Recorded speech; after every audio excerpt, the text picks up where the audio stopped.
Becoming a school librarian, my journey, what I have learned, and where I am going.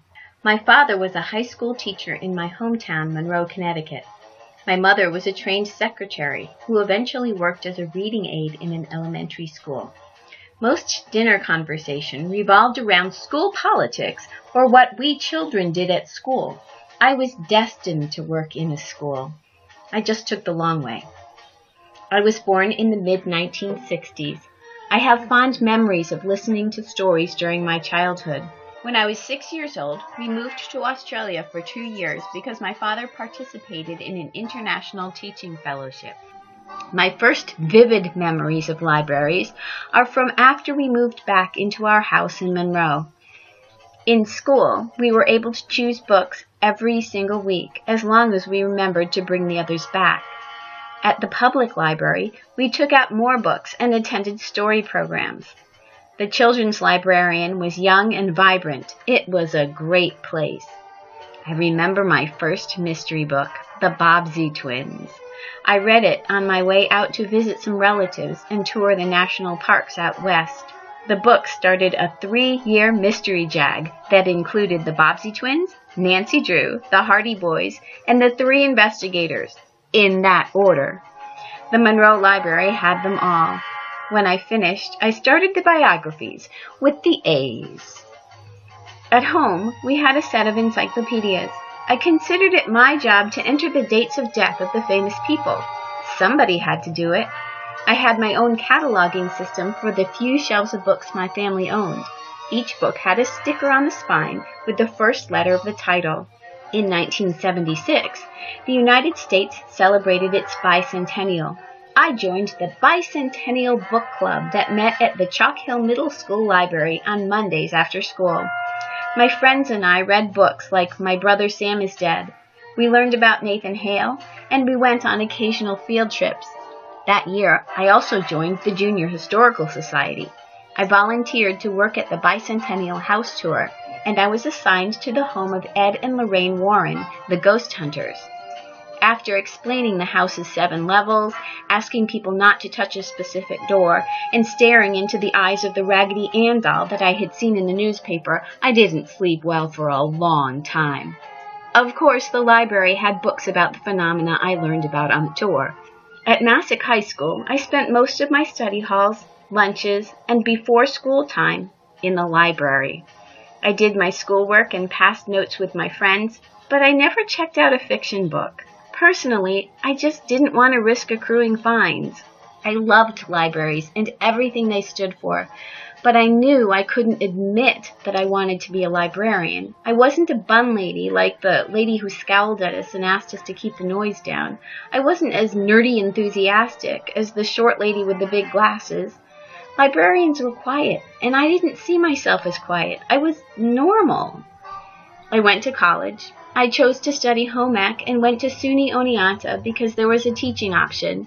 Also, there was no suicide bridge like my other choice, Cornell.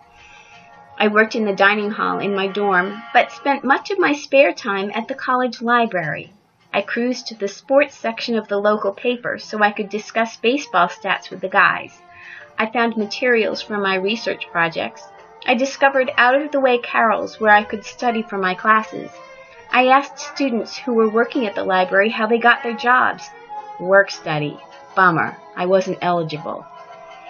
After graduating from college with a general studies degree and lots of education credits, long story, I worked in 3 different corporate offices and helped a family friend prepare income taxes.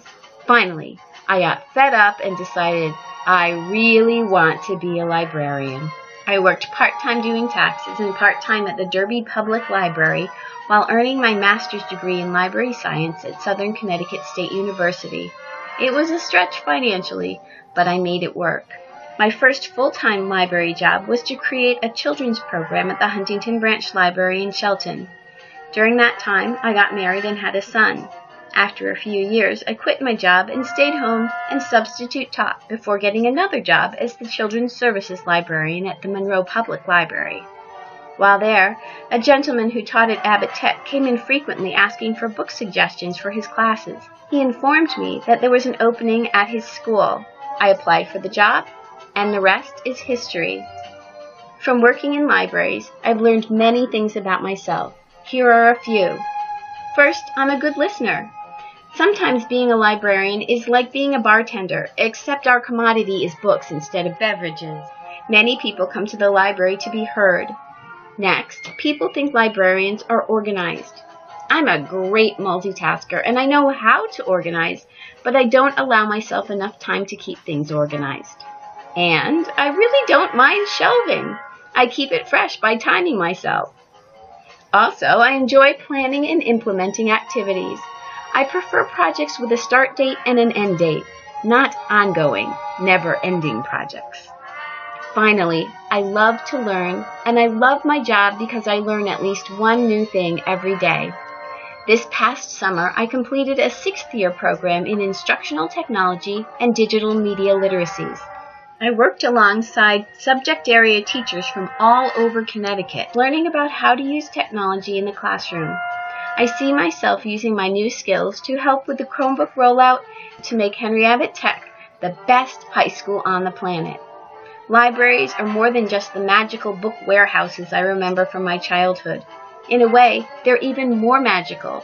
In public libraries, patrons can check out new videos, explore audiobooks, attend programs, and use computers, all for free. In schools, book circulation has taken a backseat to information skills, internet safety, and research tools, all of which are critical for the success of today's youth. It's an exciting time to be a librarian. I'm glad I chose this journey.